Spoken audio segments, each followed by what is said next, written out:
तो कैसे हैं दोस्तों। इस वाले वीडियो में मैं ये बताऊंगा कि मैंने कैसे सिर्फ 3 या 4 महीने प्रॉपर स्टडी करके CHSL 18 का एग्ज़ाम क्लियर किया था। ठीक है, फिर सेम रूटीन पे ही मैंने फिर CHSL 19 भी क्लियर किया, प्री उसका मतलब हो जाएगा। ठीक है, और CGL 19 के प्री में भी मेरे 160 मार्क्स थे। ठीक है, और ये तब की बात है जब मैं जॉब करता था, है ना, रेगुलरली जॉब पे था मैं। ठीक है, 10 से 12 घंटे की नौकरी थी, तब की बात है।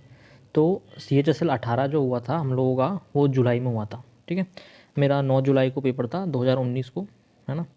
और मेरी जो ग्रेजुएशन ख़त्म हुई थी वो अप्रैल या फिर मई एंड में ख़त्म हुई थी। ठीक है, तो 2-3 महीने थे प्रॉपर पढ़ने के लिए। ठीक है, तो 2-3 महीने में ही क्लियर हो गया था मेरा CHSL का। ठीक है, तो एग्ज़ाम SSC का जो है ना वो काफ़ी आसान है। ठीक है, मतलब सिलेबस है, काफ़ी इजी सिलेबस है। बच्चे गलती क्या करते हैं, बस बहुत सारे सोर्स चुन लेते हैं। ठीक है, मतलब 10 जगह भागते हैं, इधर से उधर उधर से इधर, और एक चीज़ को ढंग से नहीं कर पाते हैं ना, सबसे बड़ा इशू यही आता है। ठीक है, तो आपको बस एक चीज़ ध्यान रखना है कि सोर्सेज को लिमिटेड रखो। ठीक है, उनका रिवीजन मैक्सिमम टाइम करो बस। ठीक है, मैं बस आपको हर सब्जेक्ट के लिए 2 या 3 बुक बताऊंगा। ठीक है, और उनको कैसे पढ़ना है वो बताऊंगा। ठीक है, और उनको रेगुलरली पढ़ो आप। ठीक है, डेली के पढ़ो, डेली के डेली। और मैं गारंटी ले रहा हूँ आपका जो 2020 वाला एग्ज़ाम आने वाला है, ठीक है, 3-4 महीने हैं अभी, इजीली वो क्लियर हो जाएगा। ठीक है, तो सबसे पहले मैथ्स के लिए करते हैं अपन। ठीक है, तो जो CHSL में मैथ्स आती है ना वो काफ़ी आसान आती है। ठीक है, CGL की फिर भी ठीक आती है, CHSL की जो मैथ्स है वो काफ़ी आसान आती है। ठीक है, तो अगर आप कोचिंग ले रहे हैं ना तो देन वेल एंड गुड। तो आप अपने जो सर बता रहे हैं उनको फॉलो करिए। ठीक है, 10 जगह मत भागिए अगर कोचिंग ले रहे हैं तो। अगर आप घर पे ही सेल्फ स्टडी कर रहे हैं, ठीक है, तो फिर क्या करना है कि राकेश यादव सर की जो नोट्स आते हैं वो मंगा लीजिए। ठीक है, मतलब वो मस्ट डू है। ठीक है, एक बार आपको करना ही चाहिए वो, अगर आप सेल्फ स्टडी कर रहे हैं तो राकेश यादव सर के क्लास नोट्स मंगा लीजिए। ठीक है, और उसको कर लीजिए ठीक से, वहाँ से आपको कॉन्सेप्ट बिल्ड हो जाएगा, है ना। और वहाँ पे अगर आपको किसी स्पेसिफिक टॉपिक में इशू आ रहा है, ठीक है, तो आप अभिनय शर्मा सर के लेक्चर देख सकते हैं। ठीक है, तो मैं नाम इसलिए ले रहा हूँ क्योंकि मैंने भी देखे हैं उनके लेक्चर, तो वो एकदम टू द पॉइंट ही पढ़ाते हैं। ठीक है, मतलब जो एग्ज़ाम पॉइंट ऑफ व्यू है उसी के हिसाब से वो पढ़ाते हैं। ठीक है, और आप एकदम बेसिक जानना चाहते हैं तो आप परसेंटेज, कंपाउंड इंटरेस्ट वगैरह का राकेश यादव सर का भी वीडियो देख सकते हैं। ठीक है, उनने भी काफ़ी अच्छे से पढ़ाया है। तो ये आपके ऊपर है। ठीक है, तो आपको राकेश यादव सर के नोट्स करने हैं, और उसके अलावा बस प्रीवियस ईयर के जो क्वेश्चन है ना वो करने हैं। ठीक है, आपको इजीली कहीं पे भी अवेलेबल हो जाएंगे ना, ये क्यू मैथ्स पे देख लीजिए, या फिर कुछ ऐप हैं जैसे क्रैको वगैरह पे फ्री में अवेलेबल है। ठीक है, पुराने पेपर की PDF, तो एक एक करके सॉल्व करते जाइए, है ना। जैसे कि अभी लेटेस्ट CHSL हुआ है ना 19 वाला, तो इसके प्री वाले जितने भी सवाल हैं सारे सॉल्व कर लो। फिर CGL जो हुआ था 19 वाला, उसके सारे सवाल सॉल्व कर लो। ऐसे ही जो 2020 से लेके 2015 तक के सारे सवाल एक बार सॉल्व कर लो। ठीक है, और इनका बस ध्यान ये रखना है ना, इनको रिपीट करते जाओ, बार बार इन सवालों को रिपीट करो। ठीक है, अगर आपको ऐसे नहीं करना है तो राकेश यादव सर की जो बुक आती है 7300, या फिर किरण की जो बुक आती है, आपकी मर्जी कोई सी भी ले लो, है ना, उससे फ़र्क नहीं पड़ता, तो उसको सॉल्व कर लो। बस ये ध्यान रखना है कि उन बुक्स को जितनी ज़्यादा से ज़्यादा बार हो सके उतना रिपीट करो। ठीक है, ऐसा मत करना है कि यार मैंने एक बार बुक ख़त्म कर ली और अब मेरे को आ गया, है ना, क्योंकि एक बार में क्या होता है, आपको बहुत सारी चीज़ें नहीं आती, डाउट रहता है। ठीक है, तो आप उसको वापस जब तक जाओगे नहीं ना, और उन जो सवाल आपसे 2 मिनट में हो रहे हैं जब तक वो 30-40 सेकंड में नहीं होने लगेंगे तब तक उनका फ़ायदा नहीं है। ठीक है, तो रिपीट करो चीज़ों को, डेली के डेली रिपीट करो। ठीक है, तो मैथ्स में यही करना है, राकेश यादव सर के नोट्स और जो प्रीवियस ईयर पेपर हैं वही करने हैं, उसके अलावा कुछ भी नहीं करना है। ठीक है, नेक्स्ट एक कैलकुलेशन में फंस जाता है आदमी कि तो कैलकुलेशन ही क्या करो ना। तो मैं क्या करता था कि जैसे कि अपने RB वाले सर हैं ना, तो उन्होंने अपने चैनल पे एक शीट डाल रखी थी कैलकुलेशन की। ठीक है, तो मैं डेली उसको सॉल्व करता था। अभी मैं क्या कर रहा हूँ, एक दीक्षित सर करके हैं, ठीक है, तो वो डेली के डेली एक कैलकुलेशन की शीट डालते हैं। ठीक है, उसको आप 15 मिनट में, 10 मिनट में सॉल्व कर सकते हो। ठीक है, डेली के डेली अपडेट करते हो, टेलीग्राम पे आती है, तो वहाँ से उठा के आप उसको डेली सॉल्व करो, है ना। 10 मिनट अगर दोगे कैलकुलेशन को डेली तो बहुत इंप्रूवमेंट आएगा, आप में देखना बहुत ज़्यादा इंप्रूवमेंट आएगा। नेक्स्ट अपन चलते हैं, ठीक है, नेक्स्ट अपन चल रहे हैं इंग्लिश पे चल रहे हैं। ठीक है, तो इंग्लिश ना CHSL में बहुत स्कोरिंग सब्जेक्ट है ना। मेरे खुद के अभी 50 नंबर आएंगे रॉ स्कोर, ठीक है, जो हमारी कॉपियाँ दिखाई हैं उससे, तो आपके भी इजीली आ सकते हैं ना, इंग्लिश में कोई बड़ी बात नहीं है। तो इंग्लिश में क्या करो, नीतू सिंह मैम की बुक आती है क्या ना, प्लिंथ टू पैरामाउंट नाम है उसका, ठीक है, मैं डिस्क्रिप्शन में डाल दूंगा उन सारे बुक के लिंक, तो वो मंगा लो, ठीक है। और उस बुक को, उसमें ना 15 या 16 चैप्टर हैं ग्रामर के, ठीक है, उस बुक को एकदम घोट के पी जाओ आप, ठीक है, जितनी ज़्यादा बार पढ़ सको उतनी ज़्यादा बार पढ़ो। लोग बोलते हैं कि प्रिंस टू पैरामाउंट पढ़ ली पर मार्क्स इंप्रूव नहीं हो रहे, वो इसलिए होता है कि आप उसको 1 या 2 बार पढ़ के छोड़ देते हो, ठीक है। अगर आपको किसी चीज़ में महारत हासिल करनी है ना, मतलब किसी एग्ज़ाम में, तो उसको रिपीट करना पड़ेगा आपको बार बार। तो उस बुक को जितनी ज़्यादा बार हो सके पढ़ो, 15, 16, 17 जितनी बार पढ़ सकते हो उस बुक को पढ़ डालो, ठीक है। कोई बड़ी बात नहीं है, एक चैप्टर 10 या 15 मिनट लेता है उसका, ठीक है, छोटे छोटे चैप्टर है उसमें, तो ईजिली कंप्लीट कर सकते हो। सेकेंड, जो एमबी पब्लिकेशन की बुक आती है, ठीक है, AK सिंह सर की आती है, तो वो ले लो, ठीक है, वो मस्ट रीड बुक है, उसको, उसमें प्रीवियस ईयर क्वेश्चन है, कुछ है नहीं एक्स्ट्रा, है ना। इंग्लिश के ना आपको अलग से मॉक लगाने की ज़रूरत नहीं है, अगर आपने सिर्फ प्रीवियस ईयर पेपर भी अगर कर रखे होंगे ना, मतलब इंग्लिश में, तो वो मोर देन इनफ होता है, ठीक है। तो जो नीतू सिंह वाली मैम वाली बुक है, उससे ग्रामर कर लो, ठीक है, उसको फिर वो एक बार जब बुक खत्म हो जाए उसके बाद एमबी पब्लिकेशन से आप वो कर लीजिए, प्रैक्टिस कर लीजिए, ठीक है, प्रीवियस ईयर की।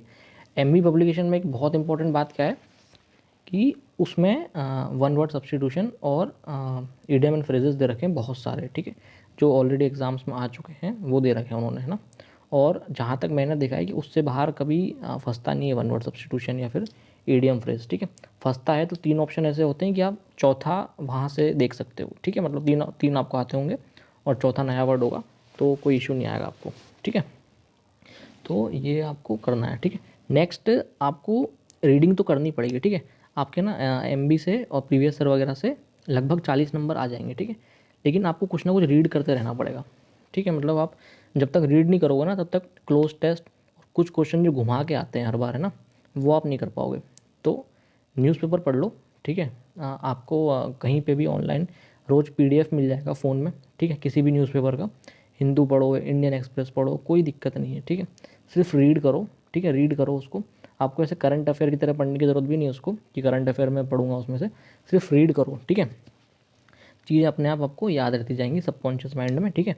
जो आपको क्लोज टेस्ट में इशू आता है ना प्रीपोजिशन सेट करने में, ठीक है, फ्रेजल वर्ब वगैरह में, वो अपने आप ठीक होता जाएगा। तो बस ये 3 चीज़ करो, नीतू सिंह मैम वाली बुक, ठीक है, एमबी पब्लिकेशन वाली बुक और न्यूज़पेपर डेली, ठीक है, बहुत ही कम टाइम लेगा आपका, ज़्यादा टाइम नहीं लेगा ये, है ना। और नीतू सिंह मैम वाली बुक के जो जितने भी लास्ट में दे रखे हैं ना वोकैब वाला पार्ट है, वो एकदम याद कर लो पूरा, ठीक है। और उसके बाद आपके पास टाइम बचे तो फिर SP बख्शी की वोकैब आप कर सकते हो, ठीक है। नेक्स्ट रीजनिंग पे आते हैं अपन। तो रीजनिंग में ना कुछ करना नहीं होता, रीजनिंग में आप इजीली 40+ या 45+ मार्क्स मार सकते हो, है ना। रीजनिंग में बस क्या करो कि जैसे अभी लेटेस्ट CHSL के पेपर हुए हैं, ठीक है, तो रोज़ 25 सवाल करो, ठीक है, मतलब रोज़ एक पेपर के, CHSL के जो पेपर हैं, ठीक है, वो रोज़ 25 सवाल करो। जब वो सारे पेपर ख़त्म हो जाए तो CGL में जो रीजनिंग आई है उसके डेली 25 सवाल करो, ठीक है, डेली 25 सवाल करो बस, है ना। उससे ना आपको ये पता पड़ जाएगा कि आप कहाँ अटक रहे हो, ठीक है। जैसे मेरे को ना वहाँ पे इशू था, जो ट्रायंगल गिनने वाले चैप्टर में इशू था मेरे को, ठीक है, एक कैलेंडर वाले में इशू था, ठीक है, और एक वो डाइस वाला चैप्टर है ना, वहाँ पे मेरे को इशू था। तो पता पड़ गया था मेरे को कि भाई यहाँ मेरे को दिक्कत है और इसको मेरे को इम्प्रूव करना है। तो वही उसको फिर यूट्यूब पे ट्रिक देख लो उसकी, है ना, कैलेंडर डाइस वाले की, तो काफ़ी ईजी है वो फिर। तो उससे ना आपको अनप्रिपेयर्ड नहीं रहोगे आप, है ना, आप प्रिपेयर्ड होकर जाओगे एग्जाम में, आपको आइडिया रहेगा कि मैं कहाँ फंस रहा हूँ, ठीक है, तो उसको आप ऑलरेडी इंप्रूव कर लोगे। और बाकी जो सवाल आते हैं वो आपको प्रैक्टिस से अपने आप आपके ठीक हो जाएंगे, ठीक है, जो सीरीज़ वाले हो गए, जो मैट्रिक्स वाला सवाल आता है वो, तो वो अपने आप ठीक हो जाएगा आपका, है ना। तो उसके लिए परेशान मत हो ना, बस डेली के 25 सवाल करो, मैक्स टू मैक्स 15 या 20 मिनट लेगा, ठीक है, उससे ज़्यादा टाइम नहीं लेगा आपका रीजनिंग। नेक्स्ट GK पे आते हैं, ठीक है। अब जो ये GK आती है CHSL की, ये थोड़ी अजीब सी आती है ना, मतलब CGL की GK मेरे को फिर भी ठीक लगती है, लेकिन जो CHSL में पूछते हैं ना वो थोड़ी अजीब सी GK पूछते हैं। तो मतलब कितना भी पढ़ लो आप, नहीं 50 नंबर नहीं आ सकते, मतलब उसमें 40 भी नहीं आते, क्योंकि बहुत अलग सा पूछते हैं वो लोग।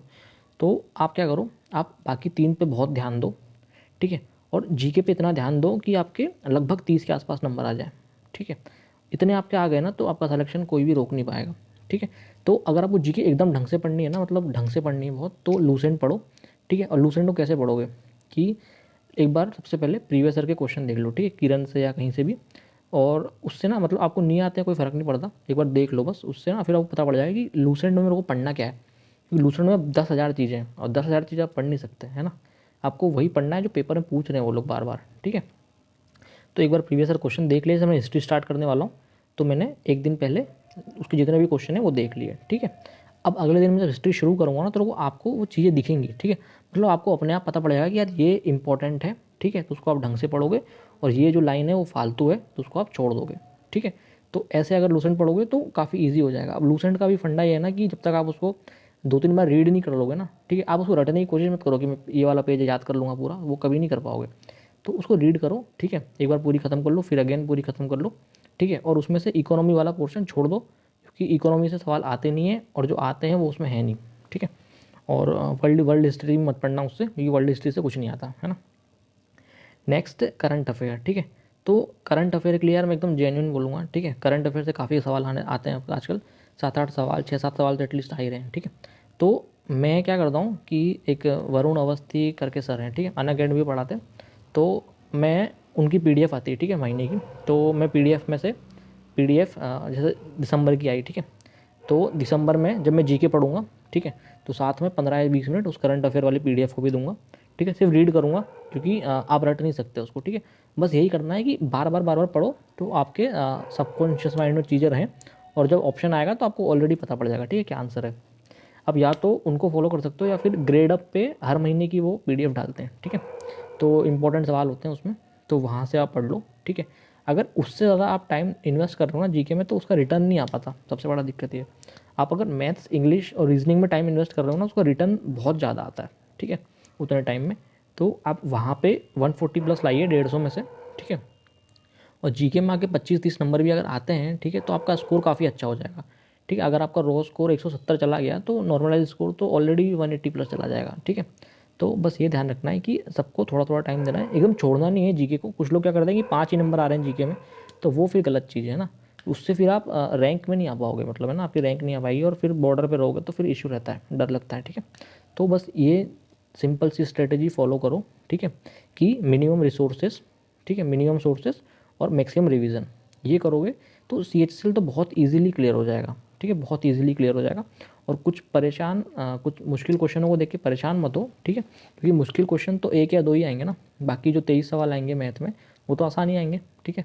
और इंग्लिश तो बहुत ही सरल आती है और रीजनिंग भी बहुत ही सरल आती है, ठीक है। तो बस मेरी बातों को फॉलो करो आप, ठीक है, और मैं गारंटी ले रहा हूँ कि बहुत अच्छा इंप्रूवमेंट देखने को मिलेगा आपको कुछ ही टाइम में, ठीक है। और जब एग्ज़ाम के थोड़े से दिन बचे हो ना, मतलब कि 1 महीना या 2 महीने बचे हो, है ना, तब आप मॉक देना शुरू कर सकते हो, ठीक है।